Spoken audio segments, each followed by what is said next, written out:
and if anybody is experiencing this out there that's listening, you have choices, and you are probably a different person now than you were then, and you can overcome these feelings that do feel debilitating by using somatic therapy, using energy work, and self-soothing. So, but just know that you can make different choices, and that's empowering. This is your Kick-Ass Life podcast, episode number 362 with guest Lara Riggio. This is the Your Kick-Ass Life podcast with Andrea Owen, a no BS guide to self-help and badassery. Because ladies, let's face it, life's too short for it to not kick ass. And here's your host, the girl who serves it up straight with a side of crazy, Andrea Owen. Hey there, ass kickers. Welcome to another episode of the podcast. I am so glad that you are here. So I am recording this on Monday morning, November 2nd, 2020. And I'm telling you that because for a couple of reasons. This is a historic week over here in the United States. It is election week, and I know that this is going to come out next week. So it's probably going to be very different if we know anything at all. It's a little nerve-wracking, I think, for all of us. It has been all year, and anxieties are running high. I wanted to share something with you that doesn't have anything to do with politics. You're probably like, phew, thank goodness. And the other reason I was mentioning what day it is because today, well, actually on the 1st, my manuscript was due to my editor for my third book. And I sent it over a few hours ago. Oh my gosh. All right. So it's one of those things, it's a gigantic project. I've been working on it for many, many, many months.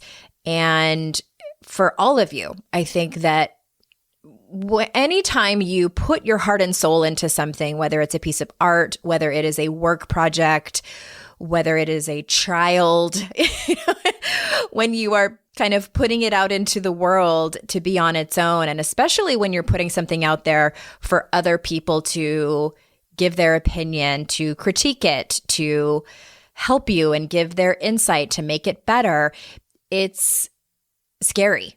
And I actually talk about this in the book about visibility. It's about being extraordinarily vulnerable. And as someone who has diagnosed anxiety disorder, even if you don't struggle with chronic anxiety, there is that worry of putting yourself out there. And I also have the thoughts of, what if she hates it? What if she comes back and says, this isn't at all what I had expected? Can you try again? So I wanted to share with you the steps that I take to combat those thoughts, that thought spiral that we can all tend to go down. All right. So when I found myself falling into that, what happens for me over here is, because I've been doing this work for so long, I recognize it very quickly that it's happening. And that is the goal. That is what I want for all of you. So the goal isn't to never have negative thoughts anymore or worrisome thoughts anymore. I don't know anyone that does that, who doesn't at least sometimes fall into that, anywhere from a little bit of worry to catastrophic thinking. It still happens to me. I recognize that it's happening very quickly. And there's a couple of things that I do. First, and this goes back to cognitive behavioral therapy that I learned from my therapist 2 decades ago, is I think about worst case scenario from a practical standpoint. I tell myself, okay, sure, that's a possibility that she could come back and say, this is a terrible manuscript. This isn't at all what I thought it was going to be. Are you kidding me? You are the worst author I have ever worked with. It's a possibility, right? I'm not going to be like, well, that could never happen because I'm the best writer ever. No, that could happen. What is the probability of that happening? Really? What is the probability of that happening? Those chances are pretty slim, because in this particular situation, I have experience. I've done this a couple of times before. I'm very clear about what it is exactly that they're looking for. I have sent her a few chapters over the last few months, which she has liked, and she has said, yes, you're on the right track. More of that, please. So I talk to myself and talk about the reality of what is happening instead of allowing myself to go deep into the catastrophic thinking. Okay? Then the next step is I think about the other possibilities, because this is reflexive. I'll just start thinking about, okay, well, that probably won't happen, but she could come back with some criticisms. I have gotten manuscripts back that are destroyed. That's a dramatic word. That are marked up with comments in the margins of the Microsoft Word document.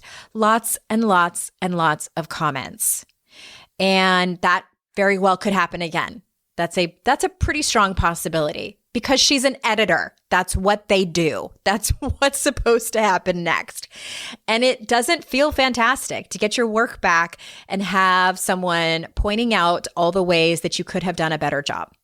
All right? All right. So that's fairly likely to happen. That's probable. And so what I do is I tell myself that no matter what happens, this is the whole point. This is what is going to make me a better writer. This is why I do it this way, so that I can give it to someone where that is their job, so they can help me make this a better book, the best book it possibly can be to put into your hands. I tell myself things like, even if there is criticism, that will not kill me. I have never died before from criticism. I have survived 100% of the days where I have been criticized. Does it hurt? Yeah, it does. It hurts my ego.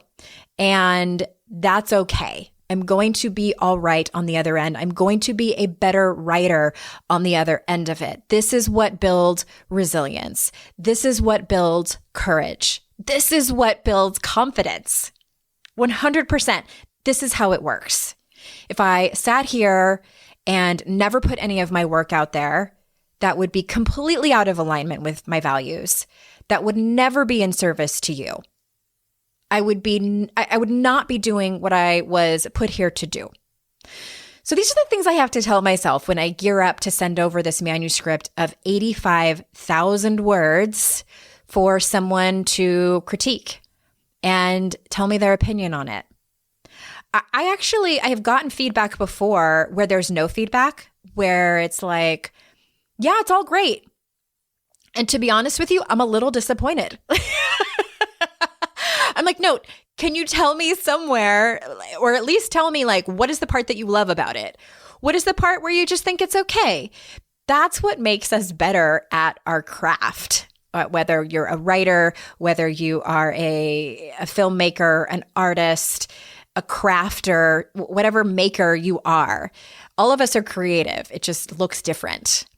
So I just wanted to share that with you real quick before we jump into the conversation today. And I mean, you're going to hear me talking about it ad nauseum for the next almost year. The book comes out August 2021. I'm so excited about it, and I cannot wait for you to have it. It's been burning over the last handful of years, really, from before I wrote How to Stop Feeling Like Shit. So super excited for you to read this book. All right, we have a fantastic guest for you today. She was recommended by my friend Terry Cole. Terry has been a guest a few times on this show, and I knew it was going to be a great conversation. So for those of you that don't know, let me tell you a little bit about Lara Riggio. Lara is an energy intuitive. Her videos, classes, and sessions have helped tens of thousands discover and heal the mind, body, ancestral, and past life blocks which sabotage health and happiness. She is based in New York City and works out of her Central Park Energy Center in Columbus Circle. So without further ado, here is Lara. Lara, thank you so much for being here. Oh, I'm so excited. I am just delighted to have you on because our mutual friend, Terry Cole, whom I lovingly call one of my resident therapists over here, she's been a reoccurring guest on the show. I wanted to tell you what it was that we were talking about in conversation that had her say, you need to have my friend Lara come on your show. So I was doing some research for a book that I'm writing, and I was asking her about intuition and how trauma plays a role in that for women. So more specifically, women who have trouble accessing or listening to their intuition, who have unresolved trauma. How, tell me about that, Terry. And so she was talking about it. And then that's when your name came up and she said she's worked with you. And here we are. So are you surprised that was the conversation that we were having when your name came up? Well, I was like, wow, here we are. Okay. Hi. Welcome to the podcast. Let's talk about trauma. I love it. Right. I love it. I jump in the deep end. But honestly, welcome. Honestly, so what happens often in my client sessions is someone will come in, and this happens frequently. Someone will come in and they may break into tears, because I really do try and create a safe space where people can really be themselves and express what they need to, right? Because we don't give ourselves enough time and space in our lives to do that. And so someone may burst into tears, and I'm like, this is great. And they look at me like I have 5 holes in my head, because I'm like, it's great because you want to work on this, and it's already here. You're already present to it. So now we have a wonderful place to start from versus having to dig to get to it. And so, and I think, do you want to jump into trauma? Is that where we want to go? 100%. Yeah. It sounds like that's kind of the entry point. That's why you say it's already here. Yeah. It's already here because I always say that upset is access. And when we're upset about something, it's our body's way of telling us that something is not right and it wants to resolve it. And I really think of our bodies as really incredible teachers. Pain is a teacher. Anxiety is a teacher. Depression is a teacher. Insomnia is a teacher. When my clients come with insomnia, I often look at, what's up with their central nervous system that it can't calm down so that you can actually rest and relax? Or do we need to look, is there a traumatic experience somewhere in their history that has somehow been, that's triggered this stress reaction? Are they just overwhelmed all day because they're taking on too much? But we look at what can be healed, and what's causing the insomnia, and it allows us to ultimately reach a new level of growth and make ourselves happier in our lives. So I really try to reframe a lot of the upsetting or negative things that happen to us as they're just signs. They're signs from your body that you're living in a way that's not really aligned with what you want. And in the case of trauma, when something comes up and you're constantly thinking about it, or you find you're reacting to a trigger the same way all the time, and it could be debilitating or just even annoying, when that happens, that you're ready to heal it. You're ready to go and actually talk about it. But I will say with trauma, the important thing about trauma is that trauma is held in the body. I talk about the body as a teacher, but the body is also, it's a holder of memories as well. And you hold them in your musculature. And one of the reasons that energy work, which is what I practice, is so helpful with trauma is that it helps you balance it helps you actually balance your energy body in the face of like talking about the trauma or reimagining it, so that then you can desensitize your body to the situation. And so it is, every meridian in your body has a physical capability and an emotional capacity as well. And so when we're able to work with the meridian system or the chakra system and rebalance it in the face of the retelling of the story or the thinking about the situation, we're strengthening your body's response to it, and you're able to retrain your reaction to it and ultimately be free from that physical habituated reaction. And that's how I work with trauma. And again, though, when you're having symptoms, I always look at it as an opportunity. And I think that's super important with any kind of injury, pain, discomfort, anxiety, whatever it is. So I'm assuming that takes like 1 or 2 sessions and then you wrap it up. Well, actually, I have helped people, but it's what's interesting is if it's ripe for change, and it's funny because when Terry sends me clients, because she's worked with people and uncovered and actually educated them, they've worked through the past experiences enough, and she's helped them re-educate themselves and get present to their own power. When they come in, it may only take one session for me to reprogram the body's reaction to it. So the more work you've done, the faster you can reprogram those reactions. Sometimes there's layers though too. When I've worked over the years with a veteran. He's a former Marine, and actually the first thing that we worked on, I worked with him over a period of 2 days for like long extended sessions. And in those sessions, we worked on the retelling of the story and strengthening his body in the face of it. But then we went outside of my studio and looked at how his body was being triggered. And we worked with those triggers as they were happening over a 2-day period. Using my exercises and also along with talk therapy, because he had a great team of which I was a part, he was able to reprogram his PTSD symptoms and ultimately overcome the symptoms of PTSD within months versus, years or a lifetime, right? So it just depends on the situation. It also depends on how frequently a person was in the traumatic situation. The other thing that I also find is a little more difficult and takes just longer to heal is when the traumatic situation, when it has happened over a longer period of time, and if there was any kind of emotional or psychological abuse associated with it, it's a little bit harder to reprogram because we're not only dealing with whatever the stressful event was, but the lead up to it and after it, if it was a trauma that was experienced over a long period of time. So, but these things, I see traumatic experiences, literally being healed. Sometimes on a daily basis in my work, weekly, these are things that can be healed. So anyone out there that's had a trauma, that has experienced trauma, there is hope, and energy work is a wonderful way to help you heal from it. It sounds like, and tell me if I'm right by understanding this, that it's helpful for people who, or maybe you see people who have spent a decent amount of time in talk therapy, or they've done cognitive behavioral therapy, and that has helped to up to a certain point. But like you said, trauma lives in your body, and then they come to work with someone like you who can actually help them rebalance. Is that fair?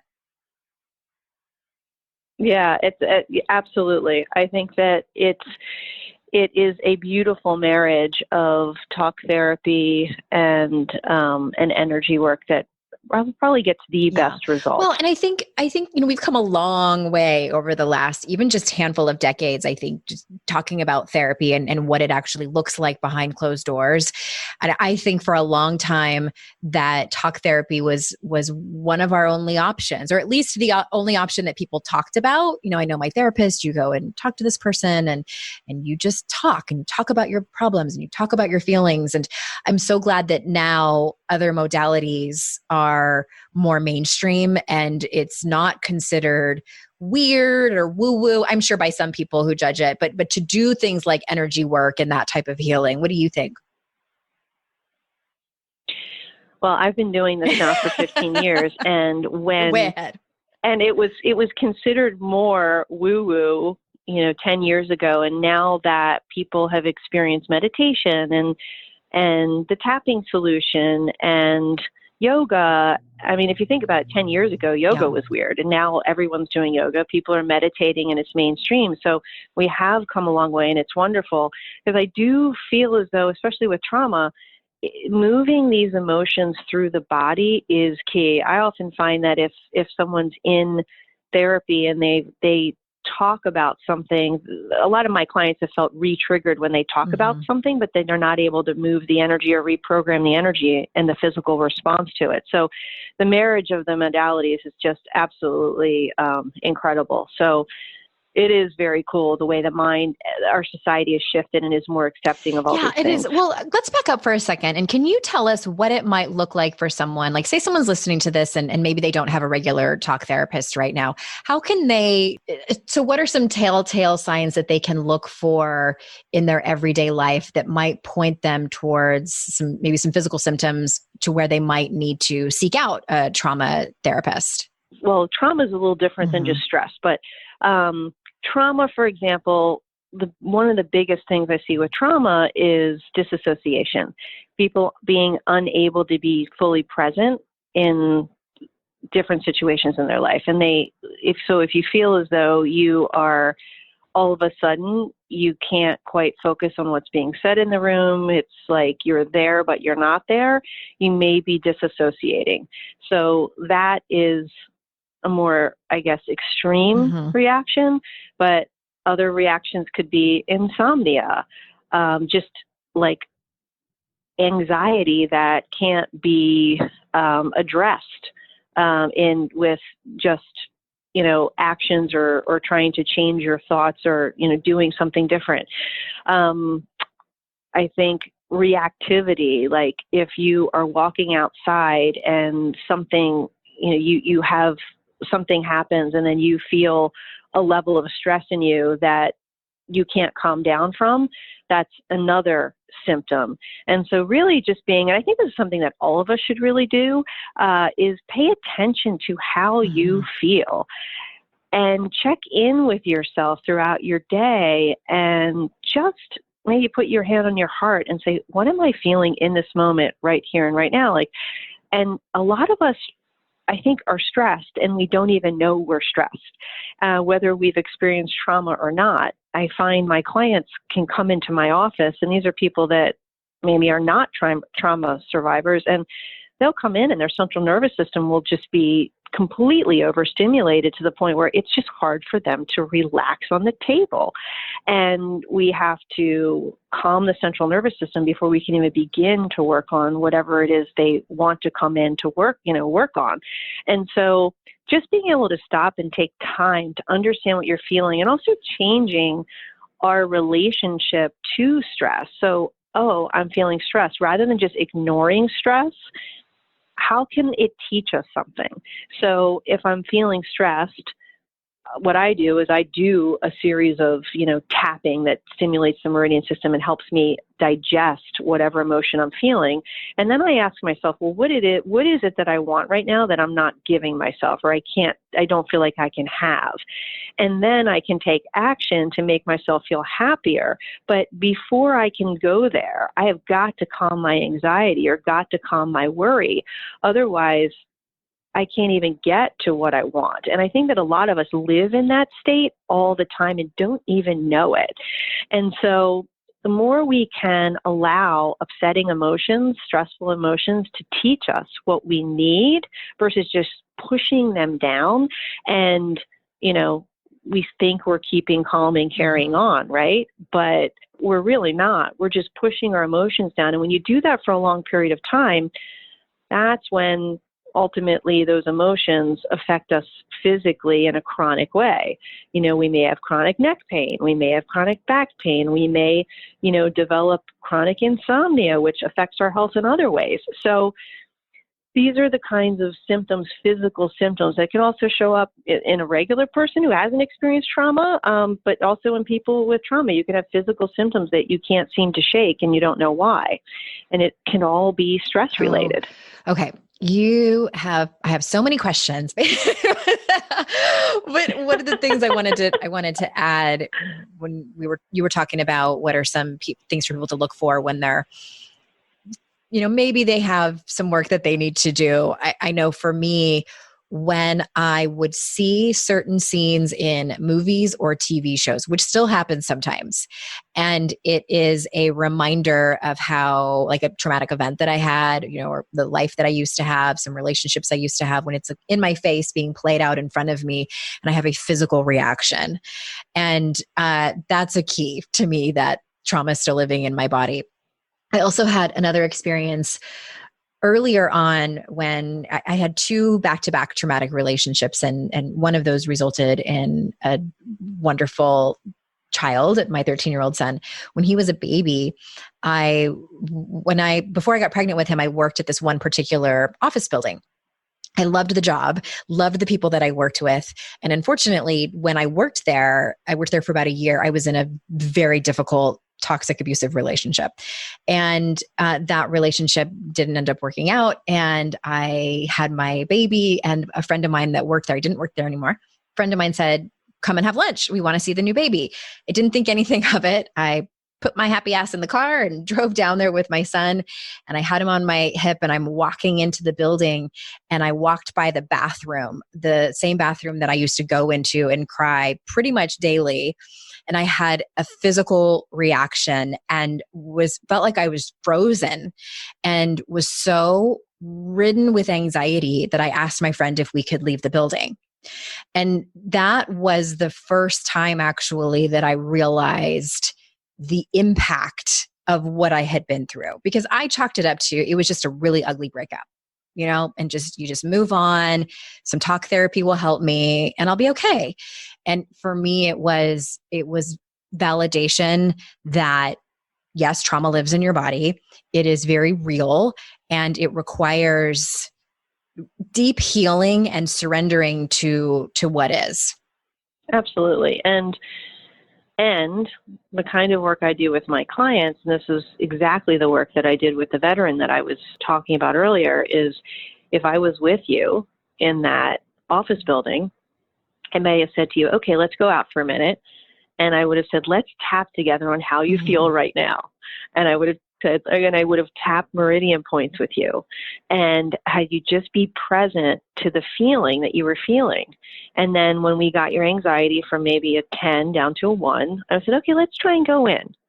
And then we would go in and we would tap again. And what we'd be teaching your body is that what is happening now is not, what was then is not now.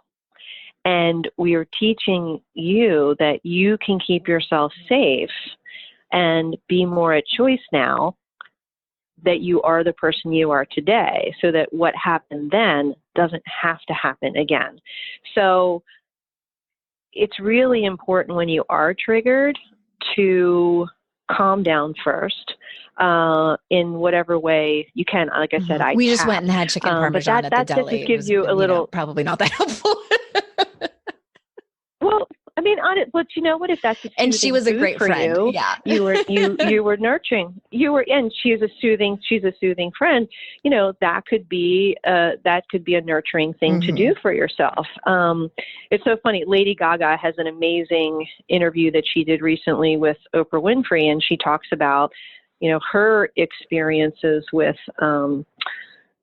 trauma, her trauma experience, and also, what she uses to help herself feel better. And when she is triggered by something, or when she is upset, and she talks about giving herself something that really is nourishing, and that this just helps her feel better. And I think that, good friends can do that. Knowing actually in your life what does that for you is really important. And I really also challenge people, little simple things can be so nourishing and soothing.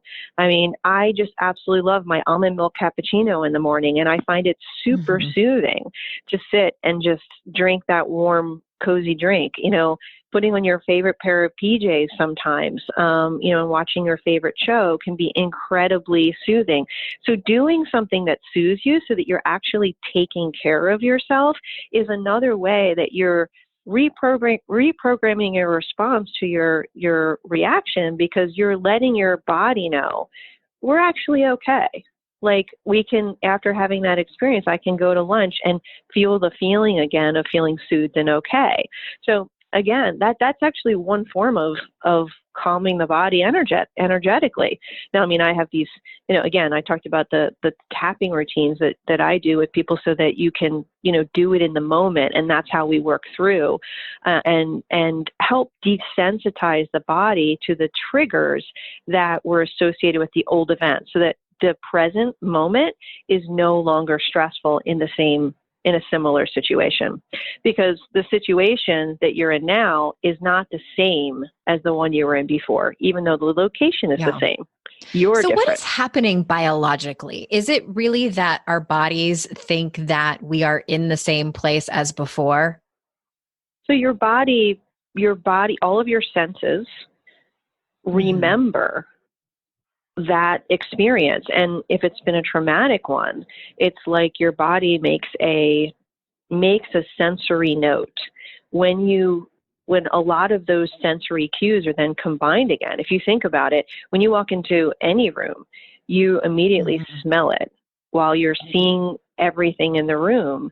And both the visual and even the auditory, like when you walk into an office building, you know how there's kind of that hum of background even like noise? the way the door sounds when it closes sound, that you probably don't notice, but absolutely. All of those cues your body remembers, and then to keep you safe, you will go into a sympathetic nervous system response. It's a fight, flight, or freeze response. So you will either potentially get angry and not know why.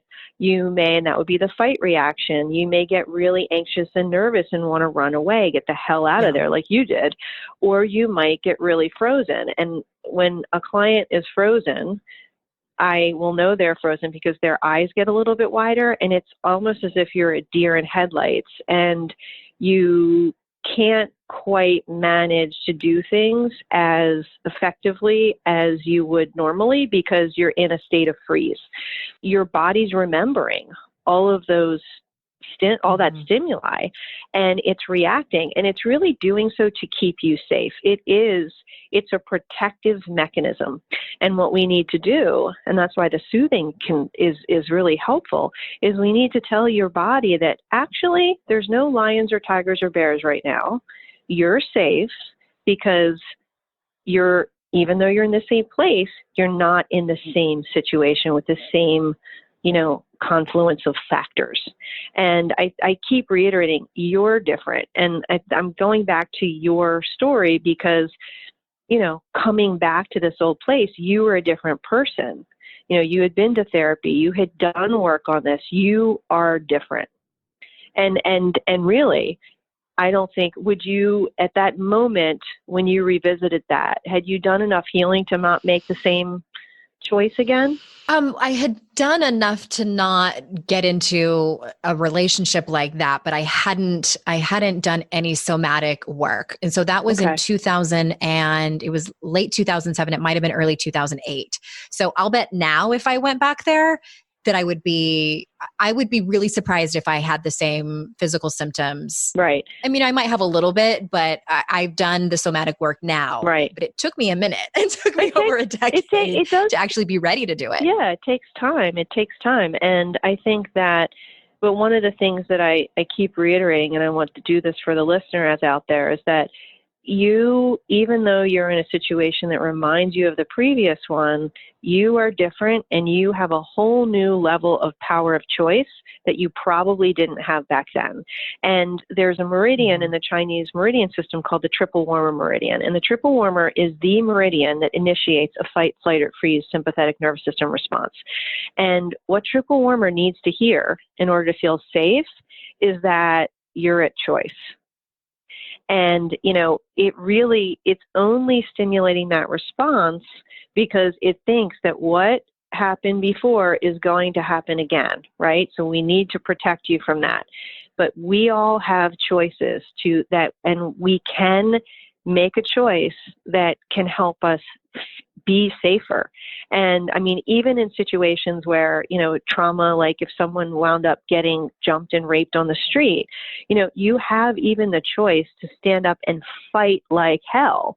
so that that doesn't happen again. We have choices. And so I think that it's just a very empowering thing to know that, and if anybody is experiencing this out there that's listening, you have choices and you are probably a different person now than you were then, and you can overcome these feelings that do feel debilitating by using somatic therapy, using energy work, and self-soothing. So, but just know that you can make different choices, and that's empowering. So was that triple warmer? Triple warmer. What was the name of that? Triple warmer Meridian. It's called triple warmer or triple heater. And I have exercises on my site that take you through how to calm the triple warmer Meridian and how to calm a stress response, how to release anxiety. So at larariggio.com, there's tons of information and video exercises so that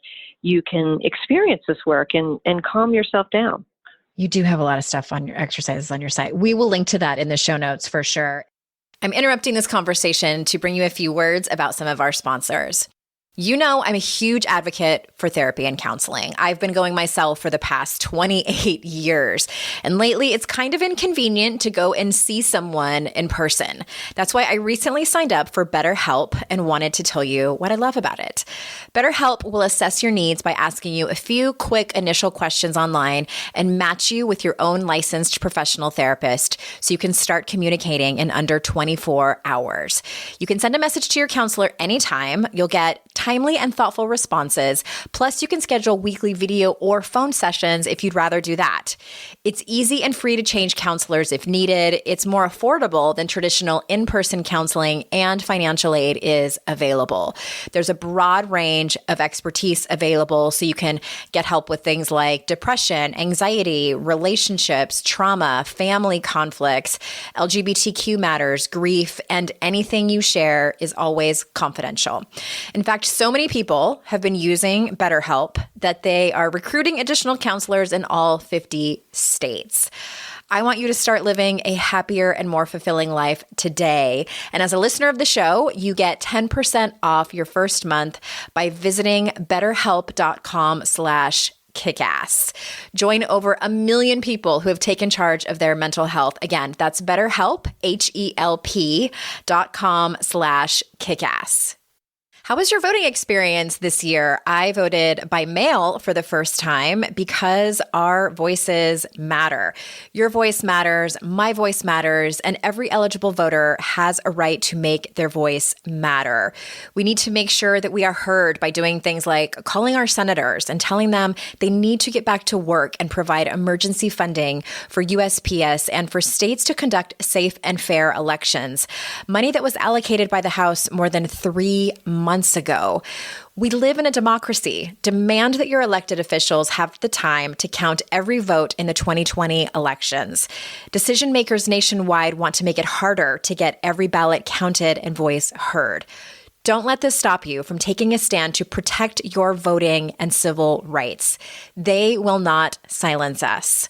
Visit andstillivote.org to call your elected officials today to make sure every vote is counted. That's andstillivote.org, paid for by the Leadership Conference Education Fund. And I thank you for supporting our sponsors because that in turn supports this show. And now back to the conversation. It is 2020 and a little bit anxious this year with the pandemic and the quarantining and the sickness and the civil unrest and this election cycle. And so, okay, I know this is, I have lots of questions about that. My first one is, how can one work to clear anxiety right now and make decisions with greater clarity? Because I find that that's been hard for people just to make simple decisions that they maybe would not have had a hard time with, 7 months ago. I think one of the biggest problems right now with the stress that we're feeling is the fear of the unknown. That is what I help people clear on a weekly basis. Clients that I even see regularly that we've worked with clearing this fear several times, it comes up again and again right now because we're experiencing something that we haven't experienced in our lifetime and our parents haven't experienced in theirs. And so we just don't know what's going to happen. But I've been trying to challenge my clients and invite everyone to take this time, because a lot of us have more time on our hands. So take this time, rather than doing things that you would normally do by rote, see if you can tap into your own heart more and see what you want to do, because that's the gift of this moment. There's the availability of more self-reflection, and I think just a deeper, closer relationship with your own desires, because we're not rushing off to do this, that, or the other thing. And because we are living in a state of the unknown, we have more choices. And yes, that can stress you out. But if you tap into your heart and you really think about what you want and act on your own desires in any situation, even down to, I mean, look, we have to make decisions all the time right now. Like, so-and-so wants to go out to dinner. Well, do I feel safe? And this can actually really help anyone who's experienced trauma. Like, just doing this with your everyday life can help you feel safer and feel empowered by your own choices. You know, if someone asked me if I want to go out to dinner, I'm like, well, where would we go? I may even call the restaurant and say, how far apart are your tables? Or better yet, I walk by. In New York here, we have only outdoor dining that is available. And I'll walk by and say, okay, so how far apart are the tables?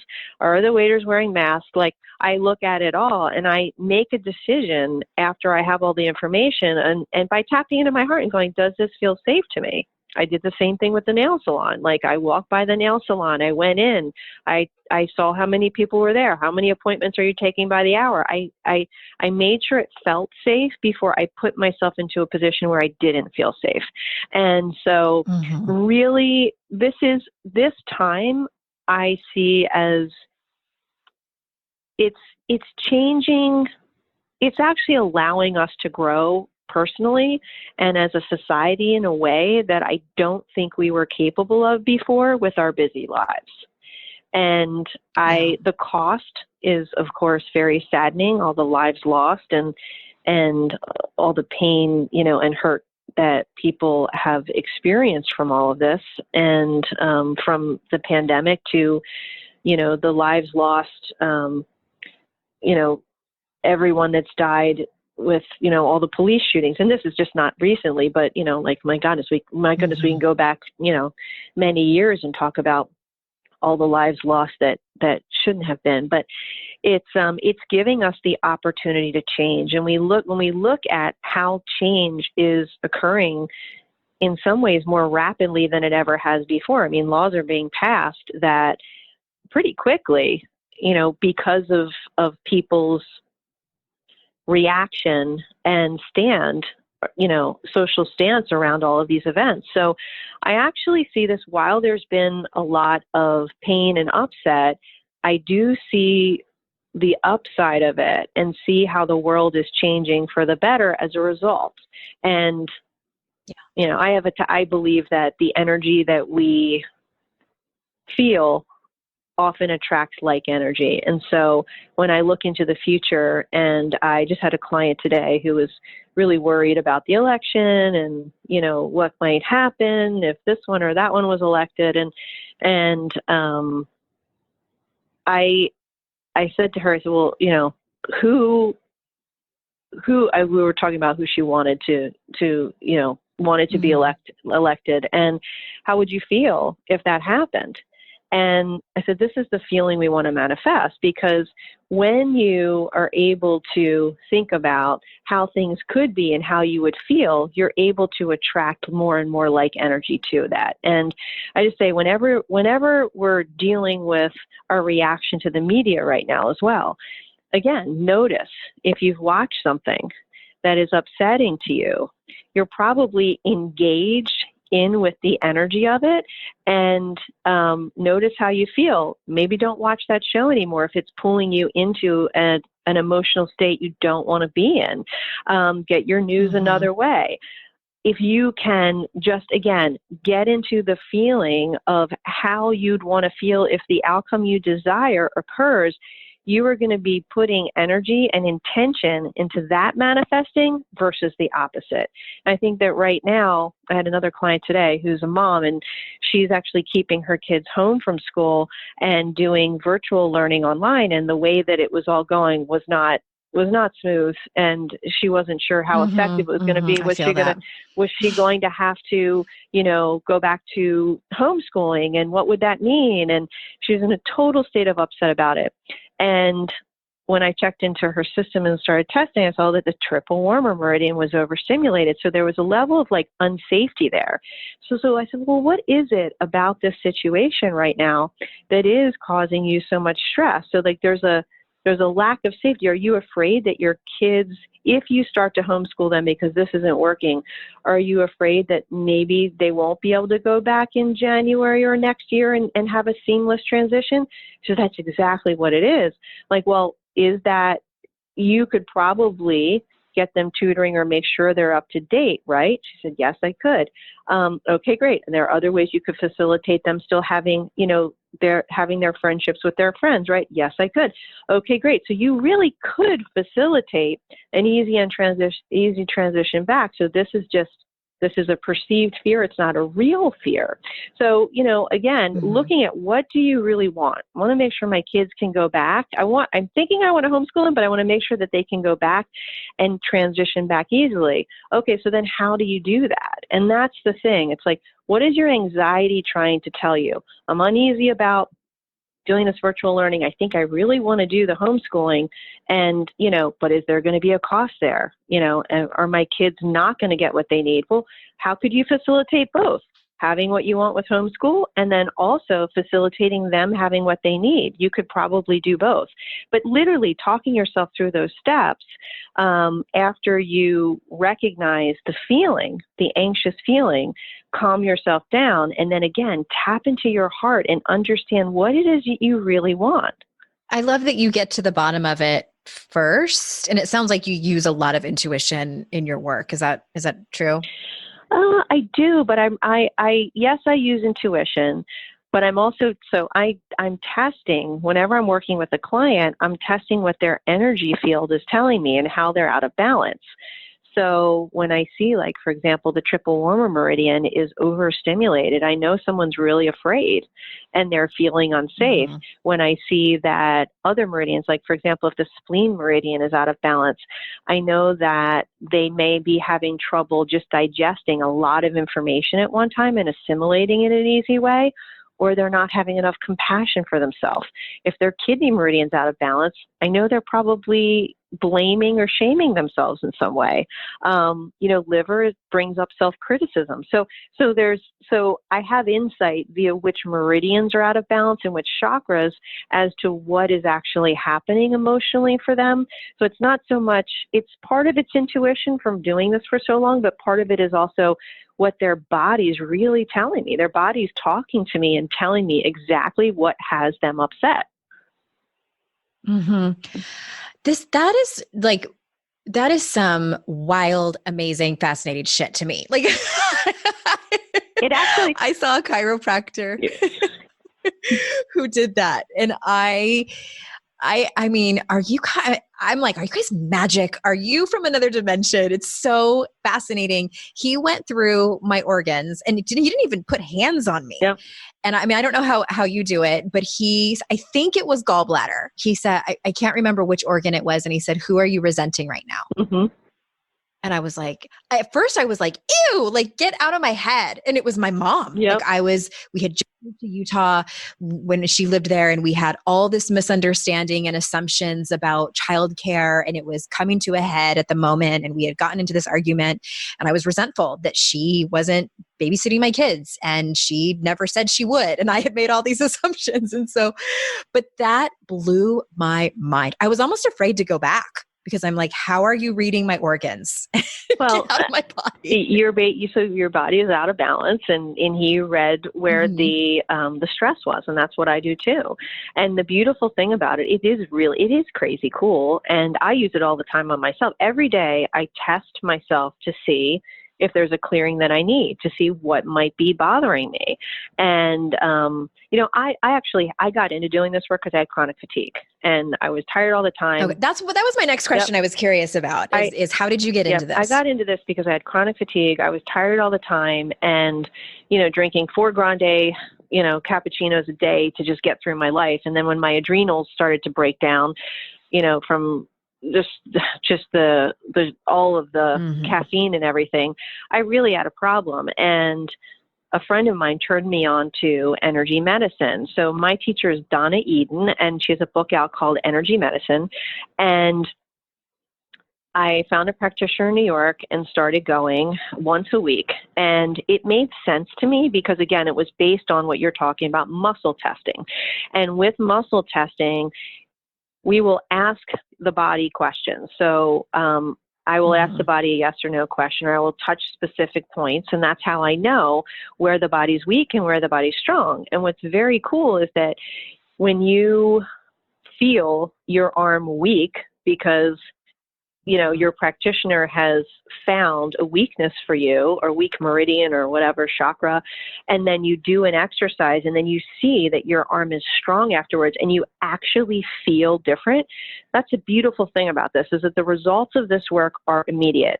After my first session with her, I went to her feeling like I was walking through mud because the fatigue was so oppressive that it felt like I was not just like walking through air, but mud. That's how everything had to work harder in my body just to move forward.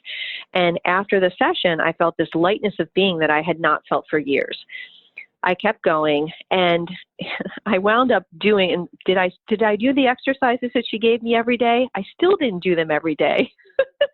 And so it wasn't until I committed to doing the exercises that she gave me every day that then I found this huge, fast, progression. And within like a few weeks after that, I actually bounded up all 4 flights of stairs to her home studio, when I had to previously walk up one and rest, walk up another flight and rest after I started doing my exercises every day.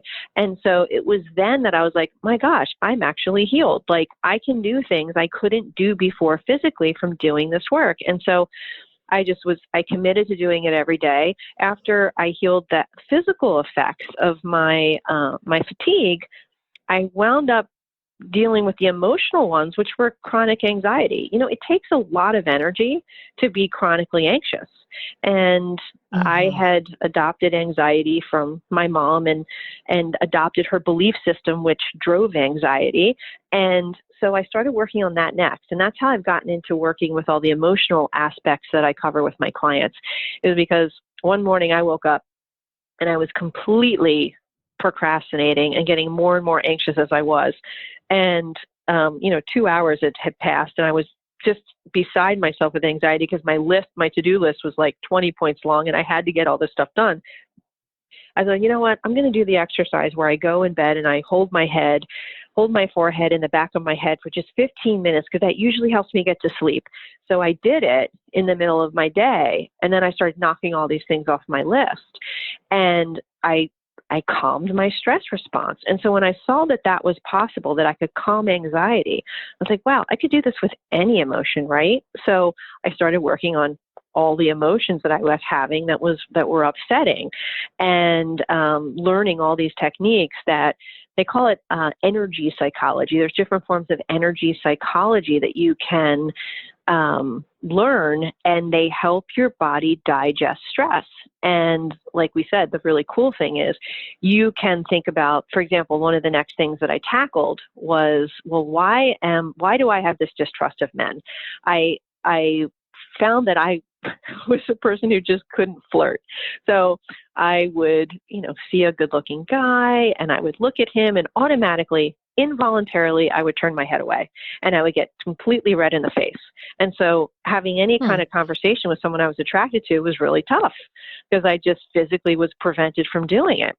And after working on this fear and finding that it was coming from a distrust of men, but really a distrust of myself, because when, and that's funny, when I told my mom, this actually really illustrates how beliefs from your childhood are passed on, and they can affect your life today. When I told my mom about what I was working on energetically, she said to me, "Oh, well, do you remember when you were a kid? When you were 5 years old, I asked you if you were going to get married, and you said, 'Oh, yes, I'm going to get married, but I'm always going to have my own money.'" At 5, I said this to my mother. And Wow. yeah, because I saw my mom in a relationship where she was unhappy and she felt trapped. Now, after that, she went to therapy. She and my dad went to therapy. They got healthy. My mom went back to work. She felt empowered and, was enjoying her life. And I still had this belief. So even though they changed and they got healthier, I held on to this belief that it's not so healthy to be in a committed married relationship if you don't have money, because then you're trapped. And so with that belief, I wound up attracting non-available guy after non-available, non-committal guy after guy. And, relationships didn't feel safe to me. So after I was able to clear that, I was able to meet men everywhere. I met them on the bus, I met them on the street, and I wound up, having a real dry spell turn into, a dating frenzy. Raining men. It was amazing. It was amazing. And then I met my husband within a year and a half of that. So, and then we were married, we moved in a year later. And so it really opened up my ability to be in a healthy relationship, clearing that fear. And like I said, it was this physical reaction to flirting that cleared for me. So again, it illustrates that this stuff, these beliefs are held in the body. Sometimes you don't know they're there. And the cool thing about these kinds of practices are that you're able to figure out exactly what it is that is bothering you, what the stress is, identify it, and then release your body's reaction to it, balance your body in the face of the stress so that you ultimately overcome that stressor. Mm-hmm. Which goes back to what you were talking about earlier, and that's paying attention to your body and your reactions. Yep. And then soothing yourself. Come full circle. Soothing yourself. So, really take the time if you're feeling stressed. How can I soothe myself? And like I said, there's a ton of resources on my site and that you can certainly go and use. But, even as simple as I'm feeling stressed, maybe I need to take 15 minutes and just go sit on a park bench and breathe. Or even like if you're in your car and you find that you're anxious while you're driving, like when you get to the parking lot, sit there and maybe you just take 10 deep breaths and rubbing your temples. So if you take deep breaths and you just rub your temples in a circular fashion, that can calm your fight, flight, freeze reaction. The triple warmer meridian runs from your ring finger up the back of your arm over your ear to your temple. And so if you rub your temples as you breathe deeply, you're telling your body there's no lions, tigers, or bears. You are safe right here and right now.